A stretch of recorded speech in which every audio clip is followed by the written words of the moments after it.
Hello, I am a single woman in my 60s. Since childhood, I held on to the belief in a reciprocal philosophy, thinking that my hard work and dedication would be met with equal effort in return. This mindset extended to my relationships, where I believed treating others kindly would result in receiving kindness in return. Even after marriage, I continued to hold this belief, assuming that by being considerate to my husband, he would reciprocate. In today's world, women aren't expected to sacrifice as much. But during my era, societal expectations were different. I willingly made sacrifices for my husband and children, confident that my efforts would contribute to future happiness. However, my marriage and family life didn't unfold as expected. Despite my early mornings and diligent work for the family, complaints and mistakes overshadowed appreciation. At that time, no one mandated that I live this way. I was an ordinary person who married a coworker 4 years my senior due to societal expectations. Despite the societal norms for married women to quit their jobs, I became a full-time housewife after giving birth to my daughter. I had no regrets. I believed it was a natural course of action for family life.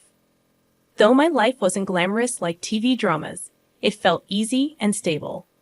Around my daughter's 9th grade, tragedy struck when my mother passed away suddenly from a heart attack. While mourning her loss, I discovered my husband's affair.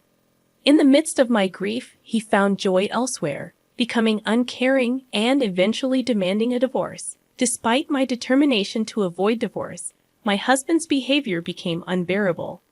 Divorce wasn't as socially acceptable back then, and despite an irresponsible and unkind husband, I resisted the idea. Looking back, I realized my naivety, but more was at stake. My daughter, witnessing the turmoil, felt the impact. Despite my refusal to divorce, I found myself in a deeply miserable situation.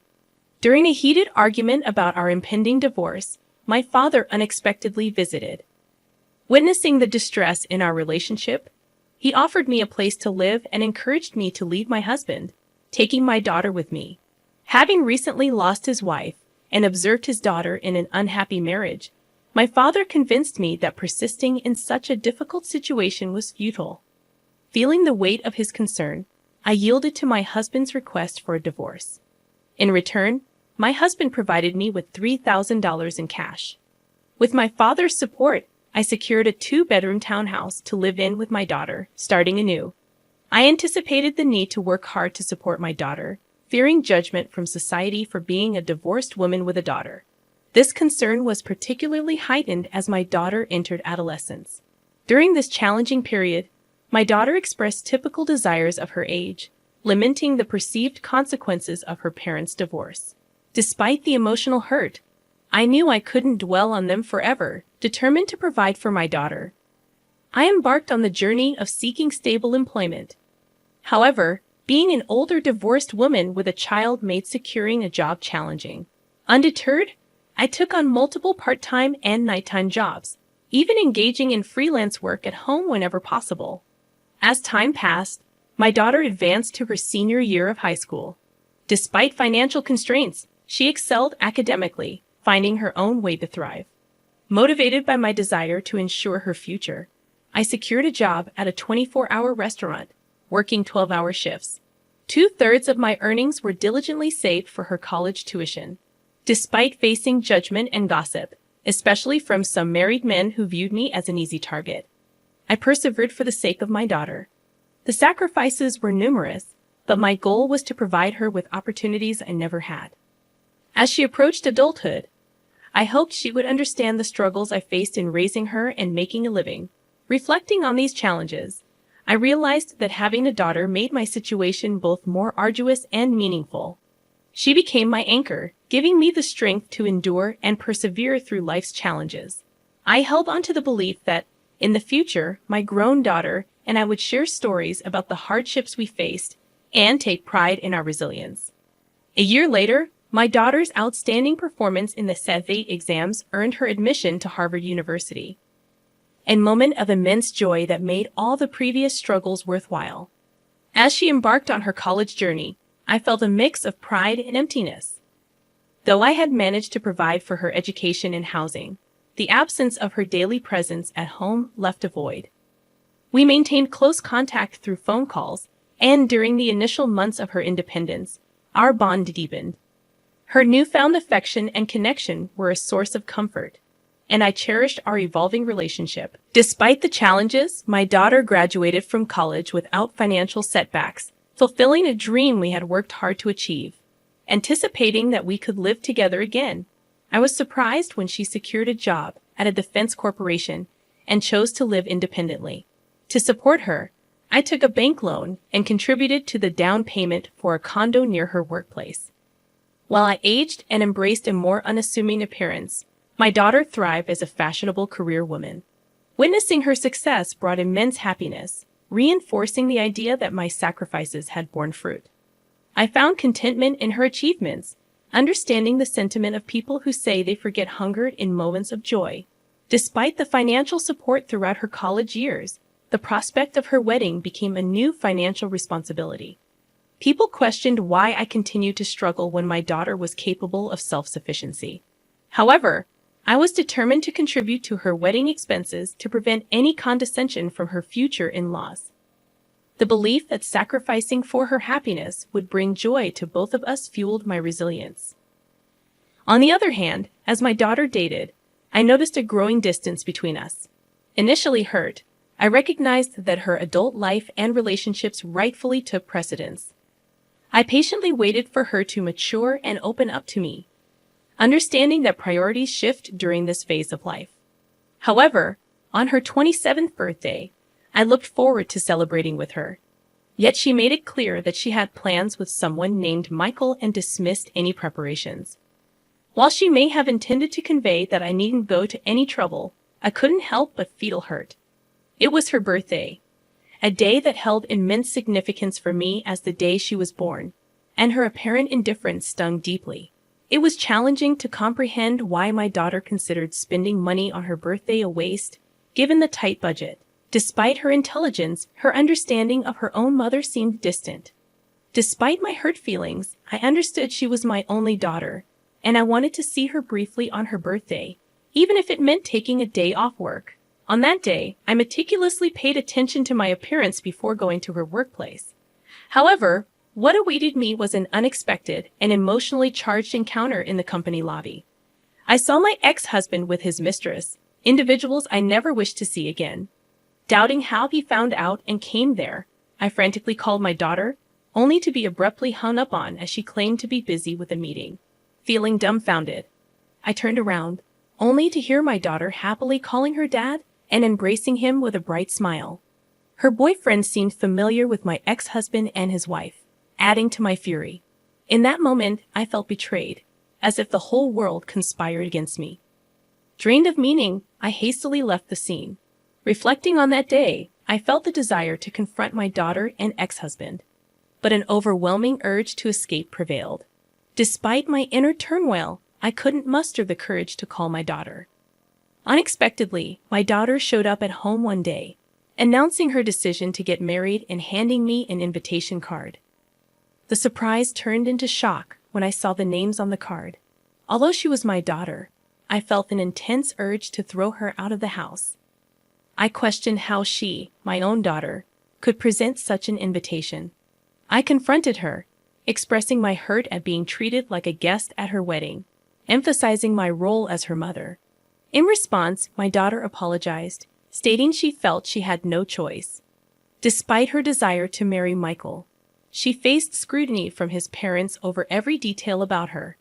The situation left me grappling with complex emotions, torn between hurt and the desire to understand my daughter's perspective on her life-changing decision.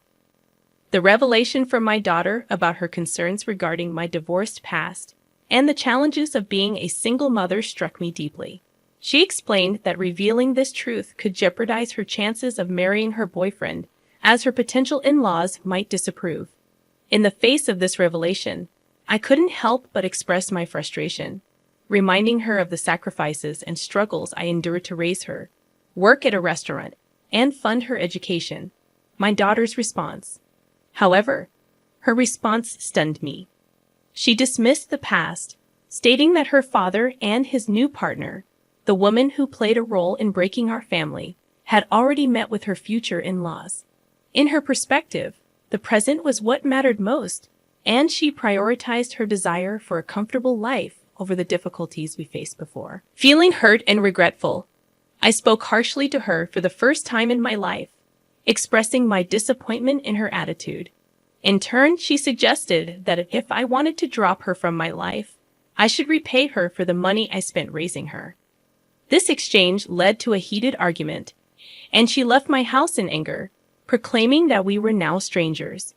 Devastated by the turn of events, I questioned the purpose of saving money for her wedding and felt a deep sadness when I looked at the wedding invitation she had left behind, with a different name printed where mine should have been.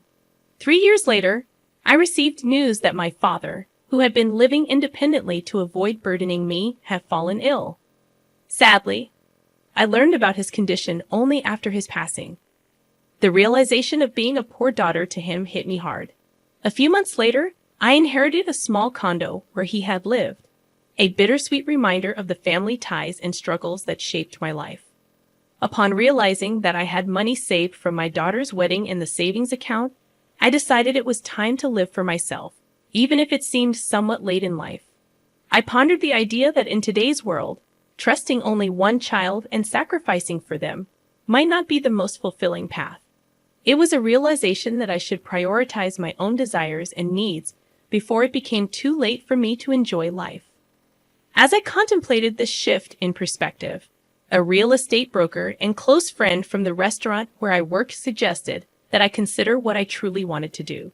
Despite societal expectations for women to sacrifice, I felt the desire to break free from that mold and live for myself. I harbored a feeling of regret and sorrow for the sacrifices I made over the years, and I yearned to pursue personal fulfillment. Inspired by my friend, I embarked on studying the real estate business and even delved into auction biddings. With some savings and money from selling my late father's condo, I seized the opportunity to take on a new challenge. In the surprising turn of events, I became a building owner overnight, residing in a prime location. 6 months later, after returning from a mountain climbing adventure, I found myself on the top floor of my building, now transformed into my home. Unexpectedly, someone knocked on my door, and I debated whether to pretend not to be home due to fatigue. However, curiosity prevailed, and I opened the door to find my pregnant daughter with a chubby-cheeked toddler in her arms. Tearful and distressed, she explained that she had been deceived by her husband, who turned violent and had affairs. Faced with impending childbirth and raising her young daughter, she sought refuge with me, despite my initial shock and the lingering hurt from our previous arguments. I couldn't turn my back on my daughter in need. She revealed that she had heard about my newfound success in real estate and wanted assistance. Despite the painful history between us, she pleaded for help, pointing out that she had a share in the money I had acquired from my wedding savings and inheritance. Caught between anger and compassion, I couldn't deny my daughter's plea for help.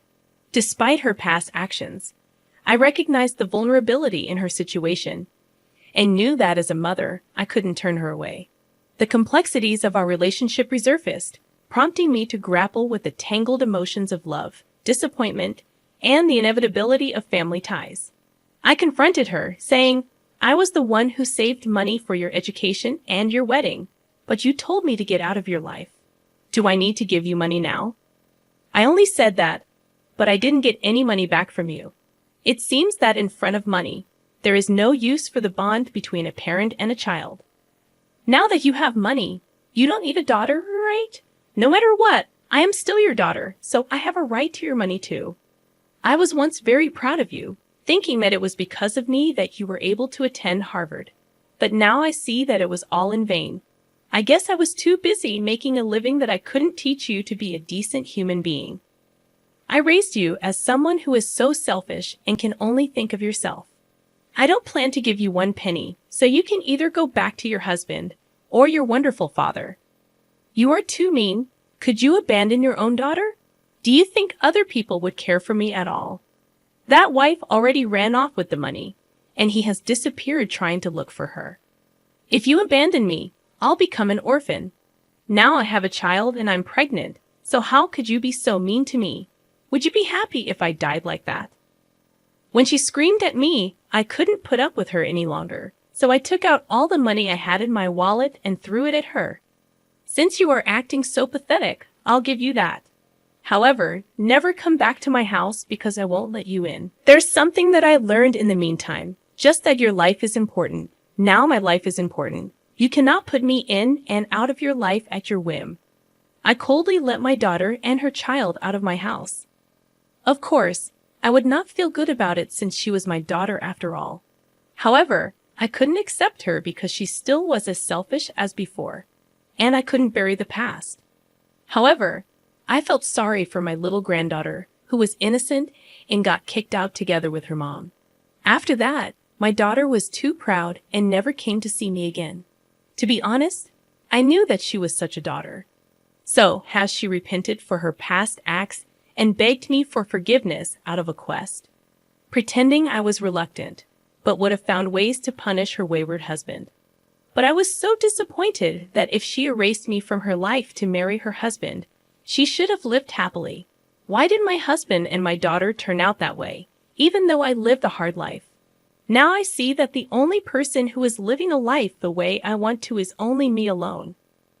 Thus, if anyone is living a life like I did on behalf of others, I want to say this one thing for sure.